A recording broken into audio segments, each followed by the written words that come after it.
Radio Noida लोकमंच 91.2 FM पर मैं विनोद शर्मा आपका स्वागत करता हूं। हमारा साप्ताहिक कार्यक्रम खास मुलाकात।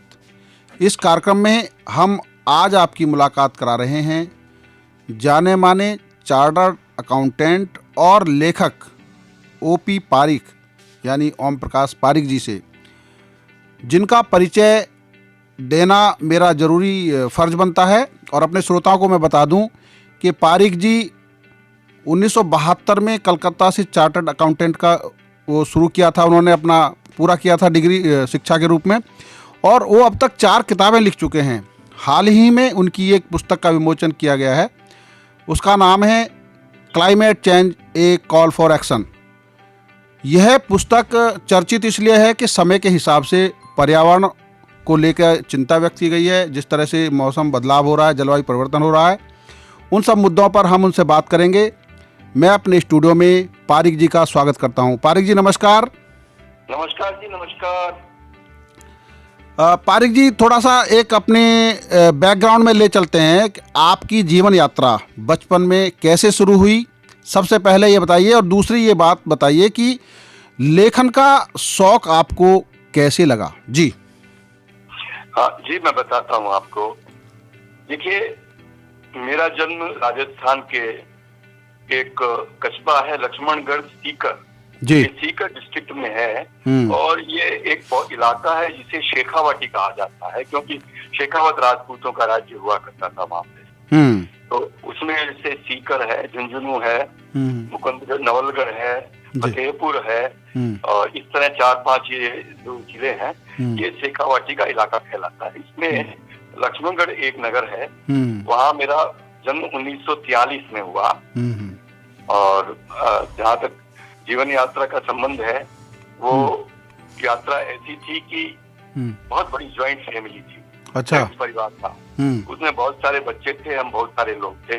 वो समय था जब आप जानते ही हैं कि एक ज्वाइंट फैमिली का समय था। वो अब तो ज्वाइंट फैमिली नहीं रही, यहाँ तक कि मेरी अपनी न्यूक्लियर फैमिली है यहाँ पर।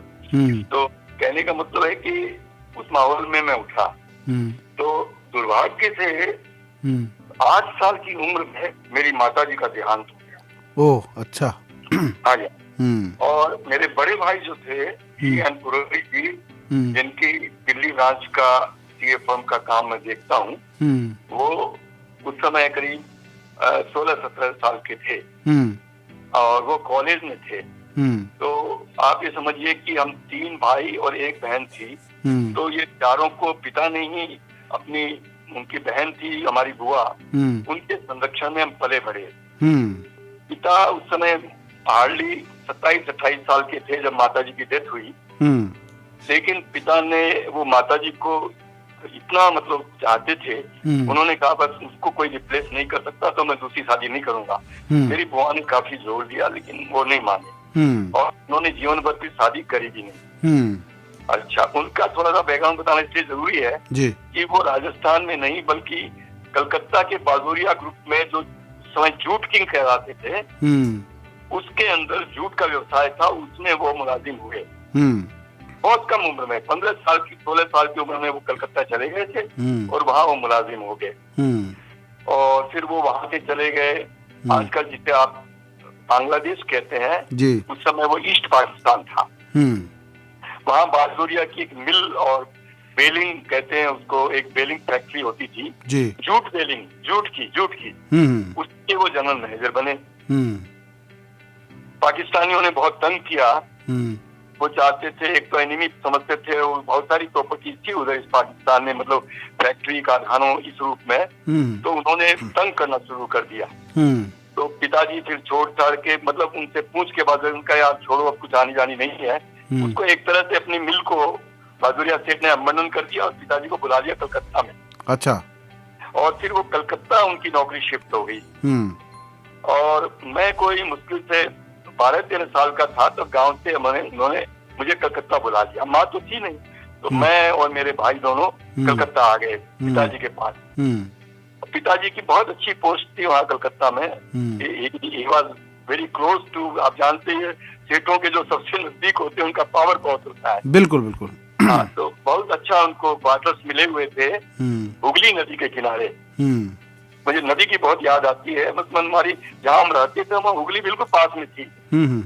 हुगली मतलब कितना बताऊं मैं, समझिए 100 मीटर 200 मीटर थे। अच्छा अच्छा, बिल्कुल। तो वहाँ मुझे बहुत अच्छा लगता था वहाँ जा करके।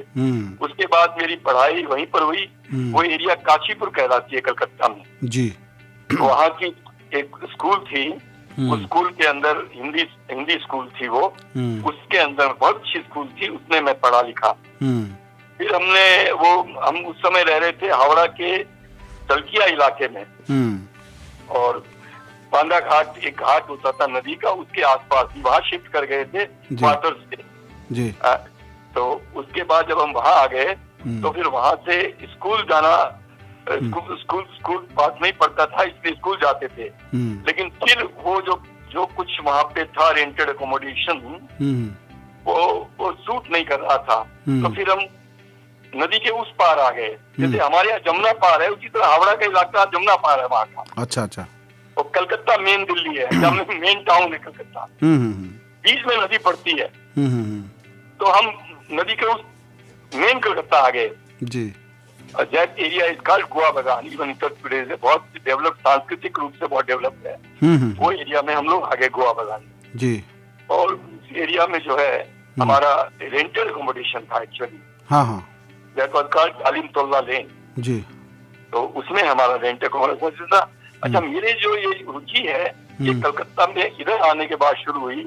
वैसे तो जब मैं स्कूल में था हावड़ा की साइड में, तभी जो स्कूल की मैगजीन थी उसमें मैं सबसे छोटा संपादक था। अच्छा।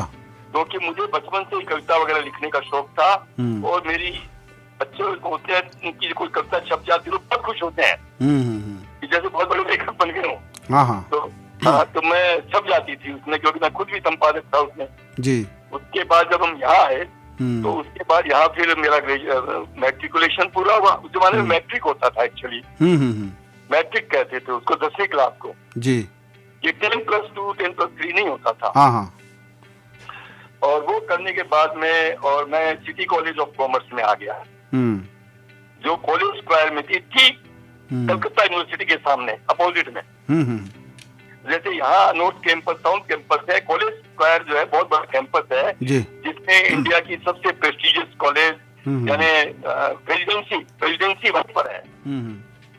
और हमारी तो कॉमर्स की फैकल्टी थी खाली स्कूल कॉलेज में, उसमें मारवाड़ी राजस्थानी बहुत ज्यादा थे, क्योंकि वो व्यवसाय में दिलचस्पी वाले बीकॉम करते थे। वो बीकॉम, मैंने भी बीकॉम में दाखिला लिया हुआ था जी। वहाँ से करते तो लगा, लेकिन मेरा मन तो इधर था साहित्य में। वहाँ पर भी मेरा साहित्यिक लगाव रहा। तो एक बहुत बड़े, अब के जमाने के लोग नहीं जानते, शरद देवड़ा हुआ करते थे। वो हिंदी के बहुत बड़े साहित्यकार थे जी। और उनके अंडर में कमलेश्वर और ये तमाम जो बड़े बड़े लेखक थे, जो अभी जिसकी डेथ हुई है, मन्नू भंडारी और सब उनको बहुत रिगार्ड देते थे। और उनकी पत्रिका अनिमा, नई कहानियां, उस समय मतलब आंदोलन चला था, नई कहानियां की वो एक बहुत महत्वपूर्ण मतलब पत्रिका थी, जिसके वो संपादक थे शरद जी। उसमें ये सब छपते थे। तो मैंने उनका सहयोगी बन गया। अच्छा, हमारे क्योंकि राजस्थान में शादी जल्दी आती है, 21 साल में मेरी शादी हो गई। अच्छा, अभी मैंने बीकॉम का फाइनल ईयर था। कल्पना करिए कि अब मैं कब में कितना बगा, अभी मैंने पूरा पढ़ाई भी नहीं करी, उस बीच में मेरी शादी हो गई जी जी जी जी जी। और शादी जब हो गई तो जिम्मेदारी भी आ गई। हालांकि मैं अपने बड़े भाई के संरक्षण में रह रहा था। उनकी पत्नी हमें, जो हमारी भाभी है, एक तरह से वो हमें पाल रही थी जी जी जी। हालांकि हम टीनेजर थे, लेकिन ध्यान तो बहुत रखना पड़ता है। हाँ हाँ, बिल्कुल। तो उसके बाद में हम जो है क्या कहते हैं, इसमें हमने ग्रेजुएशन में लग गए, शादी हो गई। और शादी के कोई 1 साल बाद ग्रेजुएशन किया हमने, शायद 67 में। तो उसके बाद में ये मैं सर जी के जब संपर्क में आया जी, तो वो मुझे एक मेहनताना देते थे, मामूली 40 या 50 रुपए। तो इस समय के हिसाब से 400-500 रुपए से लगभग मान लीजिए आप उसको। जब शादी हो गई तो ये मुझे महसूस हुआ कि यार वो उस पैसे का कोई पैसे नहीं था, जो घर के अंदर रहता था भाई साहब के पास। लेकिन सोचा कि भाई साहब, मैंने ये समझा कि ये तो कैसे फैमिली हो गई और 69 में तो एक बच्चा भी हो गया मुझे, जो बड़ा वाला मेरा लड़का है अभी तो वो 52-53 साल का है। तो क्या करें। तो भाई साहब ने सुझाया, भाई साहब ये कर चुके थे और बिरला ब्रदर्स में बहुत बड़े होते थे, वो बिरला जूट के सेक्रेटरी होते थे उस जमाने में। मतलब काफी अच्छी तनख्वाह, बिरला में एक सीनियर एग्जीक्यूटिव थे वो। He was a chartered accountant from Lodha and company. तो लोढ़ा एंड कंपनी से पास किए थे चार्टर्ड अकाउंटेंसी। तो चार्टर्ड अकाउंटेंट थे, तो उन्होंने कहा कि यार तुम ऐसा करो भाई, तुम मेरे अंडर में आर्टिकलशिप करो और सीए बन जाओ, क्योंकि ये तो लेखक वाला काम तो ऐसे ही है, ये तो भूखों मारने वाला काम है। बात भी ठीक थी उनकी कि ये कविता कहानी कौन है। इवन शरद जी बहुत मुश्किल से अपनी पत्रिका चला देते, क्योंकि शरद जी का सिद्धांत था कि पत्रिका में विज्ञापन नहीं दूंगा। उन्होंने विज्ञापन कभी नहीं लिया। बाद में जाके इसीलिए पत्रिका फेल हो गई फाइनेंशियल। जी जी जी। तो फिर ये समझिए 68 या 69 में मेरी पहली किताब शरद जी ने छापी, उसका नाम था मुर्दा शहर व अन्य कविताएं। अच्छा। हाँ, वो पहली किताब बड़ी। उसके बाद मैंने भाई साहब के अंडर में सीए कर लिया और एक लंबा अंतराल 2010 में जाकर के दूसरी किताब छपी, कहा 69 और कहा 2010। वो किताब थी मेरी और आपकी, उसका नाम है मन पाखी। अच्छा। वो काव्य संकलन है कविताओं का मेरा। तो वो फिर हिंदी भवन में उसका बहुत अच्छे ढंग से वो हुआ, विमोचन कहिए या लोकार्पण कहिए। उसमें बड़े बड़े साहित्यकार आए और अजीत कुमार जी जो बहुत अच्छे कवि हैं, कवि थे, इनके अपने हरिवंश राय बच्चन के साथ 28 साल रहे, उनके सहयोगी थे। उन्होंने उस मेरी कविता की किताब का विमोचन उनके हाथ से हुआ और वो मुझे बहुत चाहते थे, उनसे मैं काफी साल से टच में था और वो मुझे बहुत प्यार करते थे, वयोवृद्ध थे और वो काफी उन्होंने मेरा वो गाइड किया। ये बात हुई और अब क्या है कि पास करने के बाद भाई साहब का ही फर्म मैंने ज्वाइन कर लिया। भाई साहब का नाम है VN पुरोहित, विश्वनाथ पुरोहित। अच्छा अच्छा अच्छा। तो कंपनी का नाम है VN Purohit and company. Confusion ना हो, मेरे सगे भाई थे, मैं पारिक लिखता हूँ, वो पुरोहित लिखते थे। हम ब्राह्मण है ना, तो ब्राह्मणों में बड़ी जातियां उपजातियां होती है। पारिक तो मुख्य जाति में और पुरोहित है, तिवारी है, त्रिवेदी, चतुर्वेदी, शर्मा, ये सारे के सारे उपजातियां हमारी भी पारिकों की। कई लोग वो भी लिखते हैं, तिवारी लिखते हैं, वो पारिक। अच्छा, अभी एक ये सवाल है कि जो आपने हाल ही में जो जलवायु परिवर्तन पे पुस्तक लिखी है, climate change A call for action, तो ये इस किताब को लिखने का विचार आपके दिमाग में कैसा आया और किस तरीके से इस किताब को आपने लोगों से विचार लेके इसको सार्थक बनाया? जी मैं बताता हूँ। मैं अपने बारे में एक बात बताता हूँ। मैं बहुत यायावर किस्म का आदमी, यायावर मतलब भ्रमण करने वाला। जी जी जी। और मेरा ये रूटीन है कि मेरा भ्रमण ज्यादातर केंद्रित होता है पहाड़ी जगहों पर। मैं पहाड़ों पे पहुंच जाता हूँ एट दी एवरेज साल में 6 बार। और परिवार नहीं जाता है, या तो कुछ एक दो मतलब सिमिलर माइंडेड पर्सन्स होते हैं, 2-3 हमारा एक कुछ 2-3 मित्र हैं, उनका इंटरेस्ट है, उनके साथ जाते हैं। या कई बार झोला छाप पीछे लटका के निकल जाता हूँ। ट्रैकिंग का शौक रहा, थोड़ी ट्रैक करने में मजा आता है पहाड़ों में, तो मजा आता था। अब तो नहीं कर पाता उतना, तो मैं जाता रहा। तो वहाँ मैंने अपनी आंखों से और ये जो पहाड़ों का जो कब्र जो हो रहा है, जो कुछ भी इलीगल माइनिंग और पेड़ों का कटना और पता नहीं बहुत गलत काम वहाँ पे चल रहे थे, अभी भी चल रहे हैं, तब भी चलते थे। जी हाँ जी, हाँ जी। तो और कई पहाड़ तो ऐसे नंगे कर दिए गए कि वहाँ का वेजिटेशन खत्म कर दिया और वो पत्थर तोड़ के कोई उसके वो रोड़ियां बना रहा है, कोई कुछ कर रहा है, ये काम होते हैं और जब इलीगल। तो मुझे लगा यार ये तो प्रकृति का बहुत बड़ा दोहन, बहुत बड़ा शोषण हो रहा है। ये करेंगे तो ये जो लैंडस्लाइड हो रही है तो बढ़ेगी बहुत ज्यादा, और बढ़ गई बाद में। लैंडस्लाइड से कितना नुकसान हो रहा है जान माल का, आप देख पा रहे हैं जी। तो तब से एक लगन लग गई कि यार इस दिशा में, पर्यावरण की दिशा में काम करना चाहिए। ये पहाड़ों को नष्ट कर देंगे, नदियों को नष्ट कर देंगे। इतने सुंदर सुंदर झरने मेरे देखते देखते सूख गए, आज वो है ही नहीं। मतलब वो लुप्त हो गए। क्यों लुप्त हो गए? जब पानी आता था प्रकृति इतना, आज वो नहीं चल रहे। तो कुछ तो गड़बड़ हम लोगों ने की है कि वो हो रहे। ये देखते कि बहुत दुख हुआ और एक मन में जुनून का व्यापा किया, कुछ इसके लिए लिखो करो है। तो मैंने कुछ थोड़ा सा काम भी किया एक्टिविज्म का इसमें। और इसके अलावा क्या है कि ये किताब मैंने कोई 3 साल पहले ये सोच के एकदम मिशन समझ करके, कोई ये नहीं कि व्यावसायिक कुछ नहीं सोचा, और मैंने ये किताब लिखनी शुरू कर दी।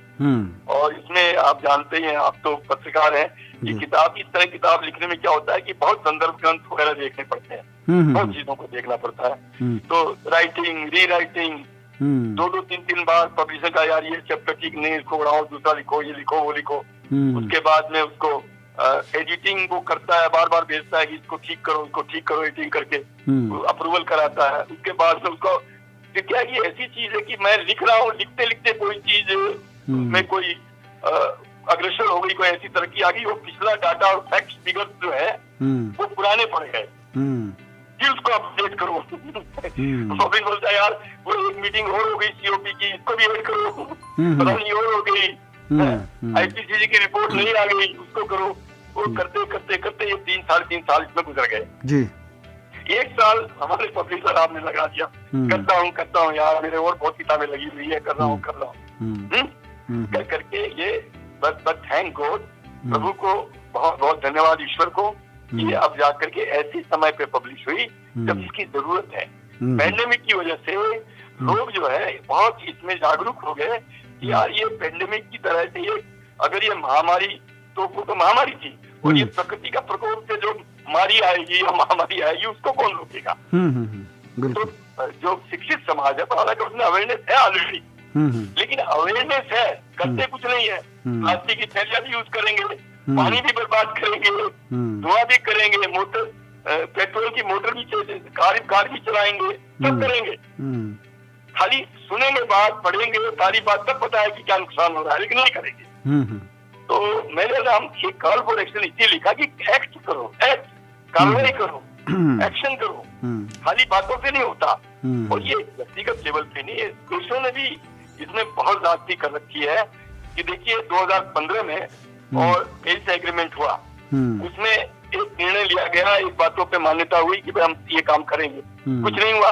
आज पेरिस एग्रीमेंट को 6 साल हो गए, 2015 से 2021 आ गया, 26वीं सीओपी हो चुकी है, और उस सीओपी में भी आपको सर्वसम्मति, आम सहमति नहीं बन पाई कई चीजों के ऊपर में।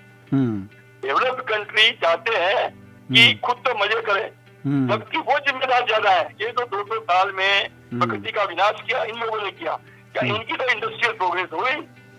अब हमारे दिन आए तो उनको तकलीफ हो रही है कि तुम बहुत बड़े एमिटर हो।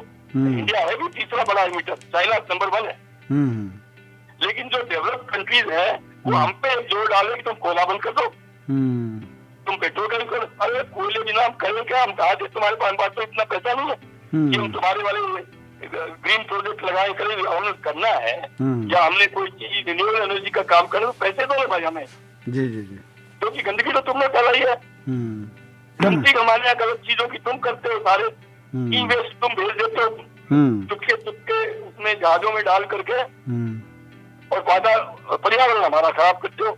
चलो करते हो, अब हमें पैसे दो, फंडिंग करो हमारी।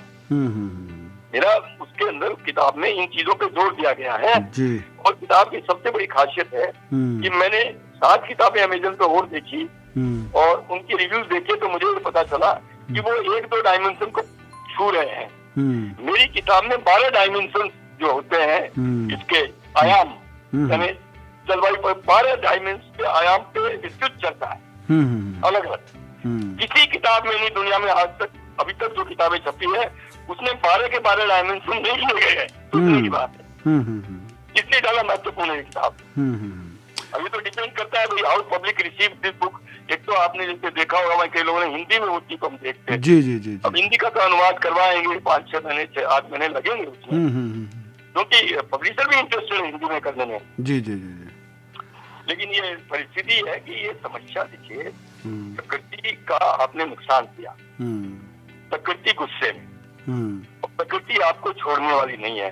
और हम ये भूलते हैं कि डायनासोर चले गए, फला चले गए, ये विनाश हो गया, वो विनाश हो गया। पृथ्वी रहेगी, प्रकृति रहेगी जैसी भी, अच्छी बुरी। आप हम नहीं रहेंगे, क्योंकि हमें अच्छी हवा चाहिए, हमें पानी भी चाहिए शुद्ध, हमें सब कुछ चाहिए। प्रकृति का तो काम चलेगा, बिल्कुल नहीं चलेगा। बिल्कुल। अब ये अब ये आखिरी सवाल आपसे पूछ रहा हूँ कि 3 ऐसी बातें बताइए जो सरकार को करनी है, नंबर 1, नंबर 2 जनता को करनी है, नंबर 3 आने वाली पीढ़ी को सचेत करना है, बस। ठीक है, ठीक है। देखिए, सरकार को तो बहुत कुछ करना है और ये खुशी की बात है कि वर्तमान सरकार कुछ कदम ऐसे उठाए हैं जो जैसे कि सौर ऊर्जा के प्लांट लगे हैं जी, और सरकार ने बहुत लगाए हैं। 150 मेगावाट बिजली जो है मिलियन या ट्रिलियन में ध्यान नहीं, बिलियन मेगावाट की जो वो बिजली है वो आज सौर से पैदा हो रही है, रिन्यूएबल एनर्जी सोर्स से जी। अच्छा, वो विंड एनर्जी पे कम काम हुआ है, उस पर भी सरकार को करना चाहिए। कोस्टल एरियाज में बहुत हवाएं चलती है, उसमें अभी बहुत जरूरत है। सरकार को तो ये चाहिए कि इंफ्रास्ट्रक्चर प्रोजेक्ट हो रहे थे जो ग्रीन एनर्जी हमें पैदा दे। तो ग्रीन एनर्जी का प्रभाव ग्लोबल वार्मिंग होता है कि ऑटोमेटिक पड़ता है, क्योंकि ग्रीन एनर्जी में जो कार्बन उत्सर्जन नहीं होता, जिसको हम GHG कहते हैं ना, ग्रीन हाउस गैसेज, वो जो है वो उसका उत्पादन नहीं होता और जो नुकसान नहीं, हमको नुकसान कम हो जाता है और ग्लोबल वार्मिंग थोड़ी पर अच्छा असर पड़ता है। तो सरकार को वो सारे उपाय करने चाहिए और बढ़ावा देना चाहिए इन चीजों को। जैसे कि इलेक्ट्रिक व्हीकल्स और स्कूटर चले हैं, इनको खूब सब्सिडी देनी चाहिए, क्योंकि आप शहरों की सड़कों पे ये चलेंगे तो कम प्रदूषण होगा। बिल्कुल बिल्कुल। तो ये तो कई चीजें तो बहुत सारी बता सकता हूँ। एनीवे, सेकंड आपने प्रश्न किया कि व्यक्तिगत स्तर पे क्या होना चाहिए। जी जी जी जी। देखिए, व्यक्तिगत स्तर के ऊपर बहुत कुछ हो सकता है। मेरी किताब में एक चैप्टर है, let us B climate warriors. उसमें मैंने 7 ऐसे सुझाव दिए हैं जिनका कोई आपका पैसा दमड़ी नहीं लगता, लेकिन अपनी आदतों में बिहेवियर को थोड़ा सुधार लेंगे तो आपका इंडिविजुअल कार्बन फुटप्रिंट जिसको हम कहते हैं वो कम हो जाएगा जी। मतलब वाटर का आप यूज करें, बर्बादी ना करें, फॉर एग्जाम्पल। इसी प्रकार आप अपनी कारों को उतना नहीं चलाएं, जरूरत तो एक सिंगल आदमी पूरी गाड़ी लेके चलता है और धुआं उड़ाता हुआ। देखिए, मैं तो पिछले जब से मुझे चेतना आई है, ये बात हो गई 10-15 साल से, मैं जब से मेट्रो आई है मैं मेट्रो में चलता हूँ, मेरे पास गाड़ी है, आई कैन अफोर्ड इट, पर मैं मेट्रो से क्यों चलता हूँ? क्योंकि मैं धुआं नहीं उड़ाऊं गाड़ी का। तो ये मेरी अंदर की कॉन्शियसनेस ने कहा कि नहीं, तुम खाली बातें मत बनाओ, तुम खुद भी कुछ करो। तो इसी प्रकार बहुत सारे आपको मैं उदाहरण दे सकता हूँ बिजली के बारे में और तमाम चीजों के बारे में, जो कि हम उसको चाहे जैसे पेड़ उगाना है, सबसे बड़ी चीज, पेड़ों से बढ़िया कोई चीज नहीं दुनिया में। हम तो पेड़ काटते हैं उल्टा, चुपचाप काट देते हैं, कोई शिकायत करने वाला नहीं। बिल्कुल। तो पेड़ उगाएं, ये मेरा सजेशन है। आप कोई नागरिक, हर नागरिक के लिए एक पेड़ तो मैं लगाऊंगा, उसका पूरा ध्यान रखूंगा, पानी दूंगा, ये दूंगा, वो दूंगा। खाली पेड़ लगाने से नहीं, आप लगा दिया सूख जाएगा 3 दिन। जी जी जी जी, उसका ध्यान रखना पड़ता है। जैसे ये हमारे अरविंद सोनी राजस्थान कल्याण पर जिनको हम अवार्ड करना चाहते थे इस फंक्शन में, वो तो सुबह 6-7 बजे निकल जाते हैं, उन पे पैसे की कोई कमी नहीं है। ये बिग शेयर फावड़ा अपने हाथ में लेके चलते हैं, 5 मजदूर पीछे पीछे, खोदो गड्ढा। और नोएडा अथॉरिटी ने उनको 3 गार्ड्स दी है उसकी पौधों की संरक्षा के लिए, उसका उपयोग करते हैं। पौधे उन्हें नोएडा की जो नर्सरियां दे देती है फ्री में, लेकिन मेहनत तो करनी पड़ेगी ना। जी जी जी, बिल्कुल। उनका रख रखाव और इस तरह के काम अगर व्यक्तिगत स्तर पर सभी लोग कॉन्शियस होकर के करें तो ये बहुत अच्छा रहेगा। पेड़ लगाएं। तीसरा आपका एक और था, तीसरा सवाल क्या था? तीसरा ये था कि आप आने वाली जनरेशन से क्या कहना चाहेंगे? आने वाली जनरेशन को तो बहुत ही कहने लायक बात मैं बताता हूँ आपको जी। जो चीजें हम कर रहे हैं आज, जो जहर हम फैला रहे हैं वायु में, जल में, खेती सॉइल में, जो खेती जो हम खा रहे हैं उसमें कितने फर्टिलाइजर और पेस्टिसाइड डाल रहे हैं, ये तमाम तो हम कर रहे हैं ना। और हमारे इस कर्मों का परिणाम तो यही पीढ़ी भोगेगी ना जिसकी बात आप कर रहे हो। जी बिल्कुल, जो नई पीढ़ी है बिल्कुल ये भोगेगी। तो मेरा कहना है कि इस नई पीढ़ी को हाथ उठाना चाहिए। खाली वहाँ से खाली एक ग्रेटा थुनबर्ग से नहीं होगा, हमें चाहिए हजारों ग्रेटा थुनबर्ग। ग्रेटा थुनबर्ग ने क्या किया? लड़की 15-16 साल की जाकर के पार्लियामेंट भवन के सामने खड़ी हो गई झंडा लेकर के कि या तो इस पर पर्यावरण पर कुछ करो, नहीं तो ना तो मैं क्लास करने दूंगी मैं तुम्हें भाषण दे रहा हूँ पार्लियामेंट में, समझ लो तुम। बहुत बड़ी और आज उसका नाम भी हुआ, उसे ख्याति मिली है, और आज वो हर सीएटी में अपने झंडे लेके जाती है दूसरों को ये बताने के लिए कि तुम लोग हमारा जीवन खराब कर रहे हो, हमारा भविष्य खराब कर रहे हो तुम लोग। बिल्कुल। तो मेरा संदेश यही है कि ये सारे खाली करियर की बात नहीं सोचते यंग लोग। स्कूल पढ़ाई अपनी जगह है, लेकिन एक बात बताइए कि आज दिल्ली के अंदर जितना प्रदूषण है, तुम सांस नहीं ले पा रहे हो, क्या पढ़ाई करोगे? तुम्हें फेफड़े के रोग हो जाएंगे। बिल्कुल बिल्कुल बिल्कुल है? तो उनको यही संदेश है कि they should also raise their voices, और नहीं तो उनके आने वाली जो जनरेशन से पीढ़ियां सभी उनको बहुत मुश्किलों का सामना करना पड़ेगा। ये मेरा संदेश है। बिल्कुल बिल्कुल बिल्कुल। आपने रेडियो नोएडा लोकमंच 91.2 FM पर अपने विचार व्यक्त किए, अपनी पुस्तक के बारे में विस्तार से, और सबसे बड़ी बात है कि आपने जो अपने जीवन की संघर्ष यात्रा के बारे में हमारे श्रोताओं को जानकारी दी। इसके लिए आपका बहुत बहुत धन्यवाद पारिक साहब। धन्यवाद, आपको भी बहुत बहुत धन्यवाद। नमस्कार। नमस्कार। अभी आप सुन रहे थे जाने माने लेखक चार्टर्ड अकाउंटेंट ओपी पारिक जी को। उनकी हाल ही में एक पुस्तक चर्चा में है, climate change A call for action. अंग्रेजी में किताब है, और जिस पर उन्होंने ये चिंता व्यक्त की है कि किस तरीके से जो बदलाव हो रहा है जलवायु में, और उसका असर आम आदमी पर, पूरी दुनिया पे कैसा पड़ रहा है, उससे कैसे संभला जा सकता है, इन सब मुद्दों पर उन्होंने अपनी किताब में लिखा है। मैं ऐसे लोगों को आपके साथ जोड़ता रहूँगा हमारे इस कार्यक्रम खास मुलाकात में। आप सुनते रहिए रेडियो नोएडा लोकमंच 91.2 FM, आपकी अपनी आवाज़।